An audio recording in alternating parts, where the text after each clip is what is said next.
বান্টি, বান্টি উঠো না। আমি আবার ওই স্বপ্ন দেখলাম, নীল কালার শাড়ি পরা মহিলার ওর বাচ্চা। যখন থেকে আমরা এই বাড়িতে এসেছি তখন থেকে কিছু না কিছু উল্টাপাল্টা হচ্ছে, আর ওই বাচ্চার কান্নার আওয়াজ আমিও শুনতে পাই। কালকে আমি কোনো তান্ত্রিককে ডেকে আনবো, তাহলে ওই কোনো উপায় বলে দিবে। দেখো আবার ওই বাচ্চার কান্নার আওয়াজ আসছে, চলো গিয়ে দেখে আসি।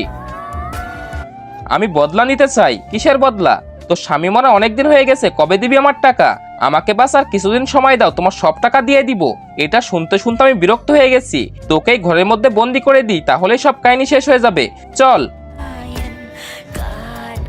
ওই লোকের জন্য আমি আর আমার বাচ্চা মারা গিয়েছি না খেতে পেয়ে। আমি পুরো চেষ্টা করবো ওই লোককে এখানে আনার জন্য। কিন্তু তার আগে বলো, তুমি টাকাকে ভালোবাসো নাকি মাকে? যদি মাকে ভালোবাসো তাহলে ভিডিওতে লাইক করে চ্যানেলটিকে সাবস্ক্রাইব করে দাও, আর কমেন্টে আই লাভ ইউ মা লিখে দাও। আমি অনেক চেষ্টা করেছি ওকে খোঁজার জন্য, কিন্তু কোথাও পাইনি। আমি জানি ও কোথায় আছে। ও বাইরে দাঁড়িয়ে আমাদের সব কথা শুনতেছে। আরে কোথায় চলে গেল? আমাকে মাফ করে দাও।